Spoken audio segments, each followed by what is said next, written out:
और दोस्तों, helpline programme में हमारा आज का टॉपिक है राइट टू इंफॉर्मेशन एक्ट। और हमारे आज के गेस्ट हैं सुप्रीम कोर्ट के सीनियर एडवोकेट संजय के चड्ढा जी। संजय जी, स्वागत है आपका हमारे इस प्रोग्राम में। Thank you very much. और आपका बहुत बहुत शुक्रिया। कैसे हैं संजय जी आप? जी, मैं बहुत बढ़िया हूँ। कोरोना के समय में जैसा हो सकता हूँ वैसा हूँ, बट सर्टेनली सारी चीजें ठीक है। और ऐसा ईश्वर से दुआ करता हूँ, प्रार्थना करता हूँ कि जल्दी से ये जो विपत्ति हमारे भारत पे और पूरे विश्व में है, ये जल्दी से जाए। जी जी जी, इसकी बहुत ज़रूरत है सर, हम सब की दुआओं की। तो संजय जी, सबसे पहला मेरा सवाल आपसे ये है कि आरटीआई अधिनियम क्या है और इस अधिकार का इस्तेमाल कैसे कर सकते हैं? देखिए, आरटीआई एक 12 अक्टूबर 2005 जी को आरटीआई एक्ट हमारे यहाँ पे आया था भारत में, और एक व्यवहारिक स्थिति जिसे कहते हैं ना, प्रैक्टिकल रिजीम, जिससे तैयार करी, जिससे कि नागरिकों को, ये सिटीजन्स के लिए ही है, सूचना, ऐसी सूचना या इंफॉर्मेशन पाने का अधिकार दिया गया है। ऐसी सूचना या इंफॉर्मेशन पाने का अधिकार दिया गया है जो पब्लिक डोमेन में है, जो पब्लिक अथॉरिटीज के पास है, शासन के पास है, प्रशासन के पास है, और जिससे कि जो कि उस व्यक्ति के लिए हितकारी हो सकती है, किसी भी तरह का है, क्योंकि ये नाली कब बनी, से छोटी चीज से लेके और बड़े से बड़े के क्या फंडिंग हो रही है किसी भी प्रोजेक्ट के लिए, कि इसरो को क्या फंडिंग दी है। मेरे कहने का मतलब है, मैं कोई एग्जांपल दे के बताना चाह रहा हूं कि बहुत एक छोटे से छोटा नागरिक भी बड़े से बड़े अपने उससे पूछ सकता है गवर्नमेंट से कि आपने ये किस लिए किया, ये क्या चीज है, क्या इसके, हर चीज के बारे में आपके पास क्वेश्चन है, आप पूछ सकते हैं। और इससे सबसे बड़ी जो है, ये जो आम साधारण नागरिक है, उसके हाथ में एक बहुत बड़ी शक्ति आई है, मेरा ऐसा मानना है। तो संजय जी, आरटीआई के क्या फायदे हैं? देखिए, अगर फायदों की हम बात करें तो मैं समझता हूं 3 शब्द हैं जो बहुत अहम हैं। ट्रांसपेरेंसी, अर्थात पारदर्शिता। इससे ट्रांसपेरेंसी आएगी जब आप पूछ सकते हैं कि इस सड़क को बनाने पे कितना खर्चा आया, कितने बनाई, इस पुल को बनाने में कितना खर्च है, ट्रांसपेरेंसी। फिर ट्रांसपेरेंसी आएगी तो अकाउंटेबिलिटी, यानी कि जवाबदेही आएगी, और जवाबदेही और ट्रांसपेरेंसी के साथ में काम करने से एफिशिएंसी यानी दक्षता आएगी। मेरा मानना है कि ये 3 मुद्दे जो कि बहुत बहुत जरूरी हैं एक लोकतंत्र के लिए। आपके पास ऐसी शक्ति आ गई है इस एक्ट के आने के बाद। इन पिछले 15 सालों में हमने देखा कि इस एक्ट से एक छोटा सा व्यक्ति बड़े से बड़े अधिकारी को पूछ सकता है कि ये जो चीज है ये क्यों हुई, इसमें कहां से फंड लगे, क्या, anything and everything you can ask. और सबसे बड़ी बात, सेक्शन 4, ये सेक्शन 4 है जो आरटीआई एक्ट का, वो बताता है कि जो अधिकारी है उसके ऊपर ये ऑब्लिगेशन है इंफॉर्मेशन को देना। जी, अच्छा। अब संजय जी, मेरा अगला सवाल आपसे ये है कि आरटीआई के तहत कैसे जानकारी मांगी जाए? देखिए, बहुत आसान है। सेक्शन 6 में वर्णित है ये चीज ऑफ आरटीआई एक्ट, लेकिन मैं आपको बताना चाहता हूं कि आप जाएं, हर सरकारी कार्यालय में अब एक जो है सूचना अधिकारी नियुक्त किया गया है, और हर, अगर नहीं है नियुक्त तो वो वहां पे आप जाइए, हर एक में है इस कानून के आने के बाद, और वहां पे आप जाइए और देखिए कितना बढ़िया ये अधिकार है। अगर आप अनपढ़ गवार हैं, आप जाइए, वही अधिकारी आपकी एप्लीकेशन लिखेगा। ये लिखा, आप वहां पे कहिए उनसे कि मुझे ये सूचना चाहिए, एक सादे कागज पे लिख दीजिए कि सूचना अधिकारी कृपया मुझे बताने की कृपा की जाए, ये, और इससे निर्धारित कागज मुझे दिए जाएं, वो आप मांग सकते हैं। और उसके साथ एक बहुत साधारण सा शुल्क है, फोटोकॉपी के लिए जो खर्चा होता है, सिर्फ 10 रुपए का एक शुल्क है, उसका पोस्टल ऑर्डर आप लगाएं और अपनी एप्लीकेशन दे दें। और एक सबसे बड़ी चीज, क्या बेहतरीन ब्यूटी है इस एक्ट की, कि विद इन 30 डेज के अंदर आपको इस पत्र का जवाब दिया जाएगा, और अगर जवाब नहीं दिया जाता है तो आप अपील में जा सकते हैं। इसका मतलब कि समय पे जवाब नहीं दिया गया, केस खत्म हो गया, अगला अपील 30 दिन के अंदर। और एक छोटी सी और बात, अगर क्वेश्चन आपने जो पूछा है वो किसी की लाइफ और लिबर्टी से संबंधित है तो 48 घंटे के अंदर अधिकारी को जवाब देना होगा। तो बाध्य है और आपका अधिकार है, हर मनुष्य का हर सिटीजन का ये अधिकार है। तो आपने, मैं जो अगले 2 सवाल आपसे करना चाहता था, आपने उनके जवाब पहले ही दे दिए कि कितने दिनों के भीतर इसका जवाब हाँ। दिया जाना चाहिए और इसकी फीस कितनी है। क्या लेकिन फीस? सिर्फ एक और सवाल है कि आरटीआई एप्लीकेशन कैसे फाइल की जाती है सर? देखिए, उसके लिए मैंने जैसे बताया कि हर कॉलेज में, हर इंस्टीट्यूशन में, हर एस्टेब्लिशमेंट में जी। एक अधिकारी नियुक्त कर दिया गया है। अब उस अधिकारी से हर एक में कंपलसरी है, सरकार से संबंधित जितने भी हैं, सरकारी और गैर सरकारी संस्था, जो सरकारी संस्थान है वहां पे, यहाँ तक कि आपके रेडियो में भी, मतलब कहने का मतलब है हर जगह पे आपके पास ये अधिकारी है, आप जाइए और वो एप्लीकेशन दे दीजिए। एक बहुत बड़ा आधारभूत बात मैं कहना चाहूंगा, डेमोक्रेसी किस by the people, of the people, for the people होती है, जैसा हम बोलते हैं। और एक वाइब्रेंट, एक सबसे हमारी डेमोक्रेसी भारत की विश्व की सबसे बड़ी डेमोक्रेसी है। देखिए, सूचना का अधिकार, एक हम ये बता दें आपको कि इन्फॉर्म्ड सिटीजन जो है, अगर एक सिटीजन इन्फॉर्म्ड है तो डेमोक्रेसी बहुत सक्सेसफुल होगी, अगर इन्फॉर्म नहीं है तो डेमोक्रेसी कभी भी सक्सेसफुल नहीं होगी। इसलिए, और उसको ये साक्षात स्वरूप में लेके आता है आरटीआई का एक्ट। हर व्यक्ति को, हर सिटीजन को शक्ति दी गई है, एक क्षमता प्रदान की गई है कि वो किसी भी सरकारी अधिकारी से कोई भी सवाल पूछ सकता है कि किस प्रकार से ये काम हुआ है। और अभी एक रीसेंट जजमेंट आया 2019 में, जिसमें कि CJI, chief justice of India, को भी आरटीआई के दायरे में ले आया गया है। कितना बहुत ही बड़ी बात। जी। तो बहुत बहुत शुक्रिया संजय जी आपका हमसे जुड़ने के लिए। तो आप हमारे साथ लाइन पे बने रहिएगा। सेकेंड हाफ में हम आपसे, हमारे बहुत सारे श्रोताओं के सवाल मुझ तक पहुंच चुके हैं, तो उनके जवाब मैं आपसे लेना चाहूँगा।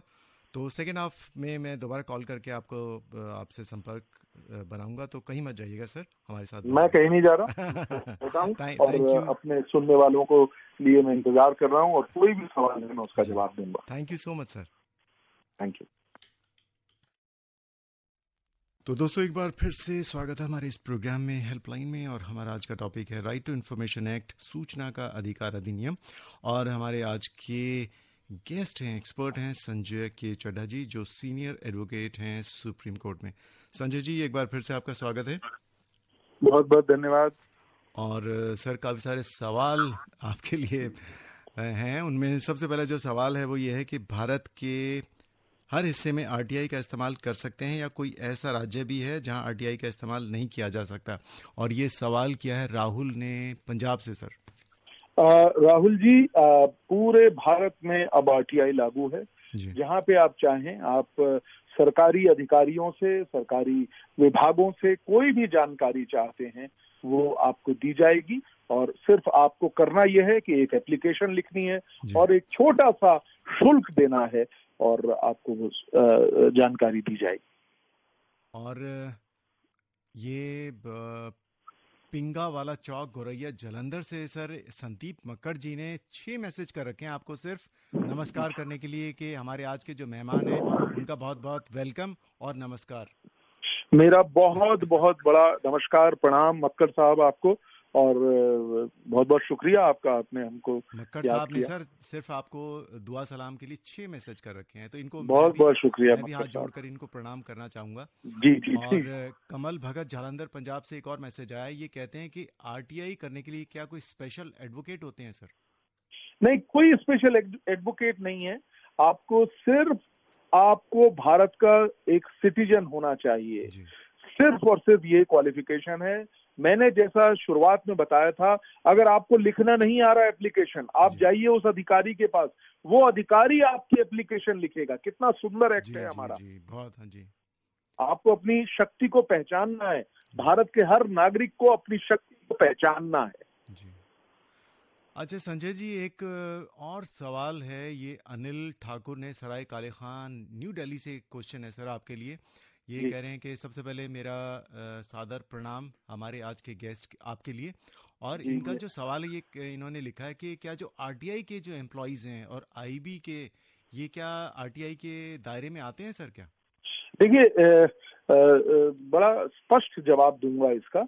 हर सरकारी अधिकारी इसके दायरे में आता है, लेकिन कहीं पे भी सेक्शन 8 में बताया गया है कि अगर कोई भी भारत की सॉवरेनिटी और इंटीग्रिटी के खिलाफ कोई प्रश्न नहीं उठना चाहिए, भारत से रिलेटेड कोई जो नेबरिंग स्टेट्स हैं उनसे कोई हमारे रिलेशन खराब हो, इस तरीके की चीज नहीं हो, पार्लियामेंट की प्रिविलेज के लिए चीज ना हो, कोई चीज जो कि कोर्ट ने स्पेसिफिकली प्रोहिबिट की हुई है वो ना हो, किसी भी तरीके, तो इस तरीके से डिफाइन किए गई हैं चीजें जिनके एक्सेप्ट वो चीजें आपको नहीं बतानी है।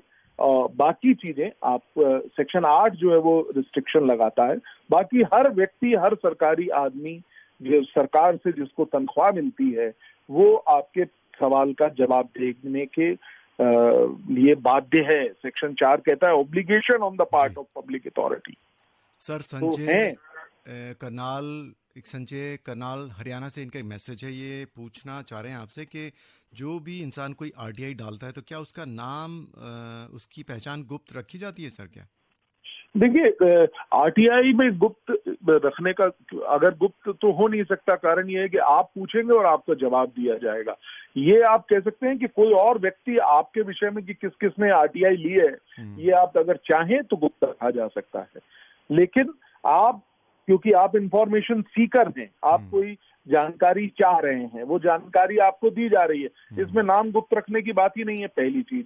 लेकिन आप एक पत्र से जो सूचना अधिकारी है उसको निश्चित तौर पे कह सकते हैं कि अगर कोई व्यक्ति पूछे कि मैंने सूचना ली है कि नहीं तो मेरा नाम ना बताया जाए, तो नहीं बताएंगे।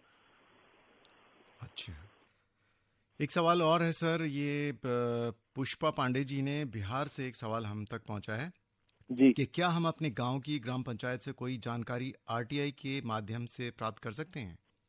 देखिए, क्योंकि ग्राम पंचायत पे जो फंड्स होते हैं वो सरकारी फंड्स होते हैं, आपका बीडीओ जो है वो उनकी पेमेंट करते हैं, आपके ब्लॉक से पैसा आता है ग्राम पंचायत को, तो ऐसी चीजें जहां पे पैसा सरकार का लगा हुआ है और प्रोजेक्ट्स के बारे में कि मनरेगा में कितना खर्चा हुआ, क्या चीजें हैं, वो सब इंफॉर्मेशन आप अपनी पंचायत से ले सकते हैं। और एक बात मैं और छोटी सी बताना चाहूंगा आपको कि अगर ये सूचना अधिकारी जो सूचना देने के लिए बिठाया गया है हर जगह पे, वो उसी विभाग से होता है जिससे आप पूछेंगे, अगर वो सूचना नहीं देता है और वो रोकता है सूचना को, तो उसके ऊपर जुर्माने का प्रावधान भी इस एक्ट में किया गया है। ये जानना हमारे हर भारतीय नागरिक को आवश्यक है कि 250 रुपए प्रतिदिन का जुर्माना लगेगा और टू द एक्सटेंट 25,000 तक का जुर्माना लग सकता है एक व्यक्ति के ऊपर अगर वो आरटीआई के में पूछी गई इंफॉर्मेशन को, जो जिस व्यक्ति ने पूछा है उसको वो जानकारी नहीं देगा, तो उसको ये जुर्माना देना पड़ेगा। सर आपके जवाब से ही मिलता जुलता एक सवाल मनीष गोविंदपुरी मोदी नगर से इन्होंने लिखा है कि सर मैंने 3 महीने पहले एक आरटीआई लगाई थी, उसका रिप्लाई अभी तक इनको नहीं मिला, तो ये जानना चाह रहे हैं कि इसके लिए क्या मैं कोई कंप्लेंट इनको करनी होगी?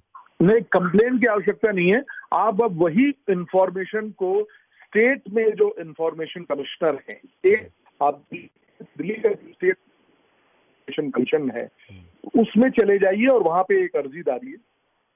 वो अर्जी में आपको ये बताना होगा कि हमने ये 3 महीने हो गए, 90 दिन हो गए और 30 दिन का समय है। आप उसमें जरूर मांगिएगा कि इस व्यक्ति ने, जिस व्यक्ति से मांगी है मैंने इंफॉर्मेशन, उसने ये सूचना नहीं दी है, इस व्यक्ति के ऊपर जुर्माना भी लगाया जाए, तो आपको इंफॉर्मेशन भी मिलेगी। और ये जो डिले हुआ है 60 दिन का, इस 60 दिन के लिए 250 रुपए प्रतिदिन के आधार पे आपको पेनल्टी का भी प्रावधान है, जो पेनल्टी के पैसे आपको दिए जाएंगे। तो ये बहुत ही एक महत्वपूर्ण और हमारी डेमोक्रेसी के लिए, मुझे ऐसे कहने में कोई शंका नहीं है कि ये एक बैकबोन की तरह ये नया लॉ आया, जो नया लॉ पिछले 15 साल से हमारे लिए काम कर रहा है। मुझे लगता है कि बहुत ही सुदृढ़ कानून है जिसने बहुत मजबूती दी है, जनमानस को, साधारण जनता को मजबूती देने वाला एक्ट है। संजय जी आपका बहुत बहुत शुक्रिया, इतना बिजी होने के बावजूद आपने हमारे प्रोग्राम के लिए वक्त निकाला। एक बार फिर से आपका हमारे प्रोग्राम से जुड़ने के लिए हम तमाम हमारे ऑल इंडिया रेडियो की तरफ से बहुत बहुत शुक्रिया सर आपका। Thank you very much and I wish all the best to each one of you. Thank you sir. तो दोस्तों अभी आप सुन रहे थे हेल्पलाइन प्रोग्राम और हमारा आज का टॉपिक था राइट टू इंफॉर्मेशन एक्ट।